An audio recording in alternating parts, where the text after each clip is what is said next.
Ոստիկանապետ Վլադիմիր Գասպարյանի պահվածքը երեկվանից դարձել է քննարկումների թեմա։ Նրա մեջ ինքի տեսնում, իսկ ես ձեր մեջ մարդ չեմ տեսնում։ Հիմա ասեմ այդպես։ Մեդիա կենտրոնում հրավիրված քննարկման մասնակիցները զարմանում են, ինչու ոստիկանապետը չի սիրում լրագրողներին։ Ուղղակի ատելությունը աչքերից եւ դեմքից թափում է եւ համար ուղղակի կարեւոր է վիրավորել լրագրողներին։ Երբ ոստիկանապետը մասնագիտական պրոֆեսիոնալ հարթությունը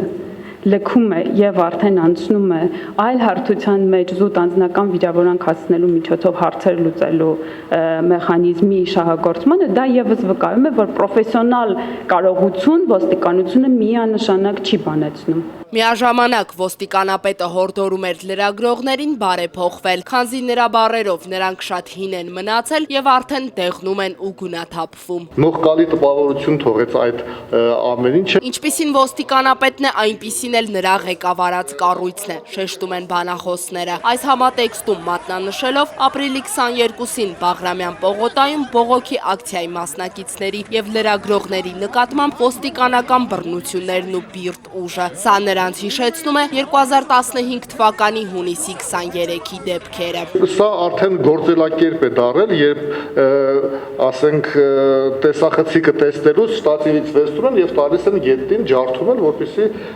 օպերատորը չկարողանա աշխատել։ Պարոն Իշխանյանն էլ այստեղ քաղաքական ենթատեքստ է տեսնում, նշելով, որ հանուն Արցախի ակցիայի մասնակիցների նկատմամբ բռնության հրահանգը տրվել է Բաղրամյան 26-ից։ Այդ ամսի 2-ի սկսած պատերազմը շատերի մոտ հույս արթնացրեց, որ ինչ-որ բան Հայաստանում կփոխվի։ Եվ ես էլ որոշակի ինչ-որ գիտեք, ինչ ռոմանտիկ ինչ-որ հույսեր ունեի։ Բայց փաստորեն դուրս է գալիս, որ ոչինչ էլ չի փոխվել։ Այդ երիտասարդները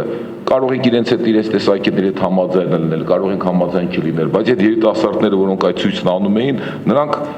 հաստատ մտահոգված երկրի վիճակով, Ղարաբաղի, Արցախի կարգավիճակով եւ այլն դուրս է եկել ինչ-որ բան պահանջելու։ Ես չեմ գնահատական չեմ ուզում տալ, բայց այն, որ նրանց սպորտկոմը ազնիվ է եղել, անկեղծ է եղել կախված այդ պատերազմից, դա հստակ է, ինչպես Հայաստանում շատ շերտերի, եւ այդպես վարվել նրանց հետ պատերազմից հետո։ Եվ հիմա այդ նույն հղբացած պաշտոնյաները հրանք են տալիս ջարդել այս ժողովրդին։ Հետո ես ուղղակի զարմանում եմ, որևէ բան նրանց մտածողության մեջ չի փոխվել, ոչ մի բան չի փոխվել, այսինքն նորից պատերազմը եղավ, անցանք մոռացեք այդ ամեն ինչը, ելի մենք ձեզ իշխելու ենք եւ ձեզ հարստարելու ենք, սա եղավ։ Հիշեցնենք, որ ակտիվիստները նախագահական նստավայր էին գնում հետևյալ պահանջներով՝ ամեն ինչ անել ստատուս քվոն պահպանելու համար, բացառել տարածքային որևէ զիջում եւ խաղաղապահ զորքերի մուտքը Արցախ, ինչպես նաեւ գումար հատկացնել զոհված զինծառայողների ընտանիքներին։ Ոստիկանությունը այդ օրը բերման է ենթարկել 42 հոգու։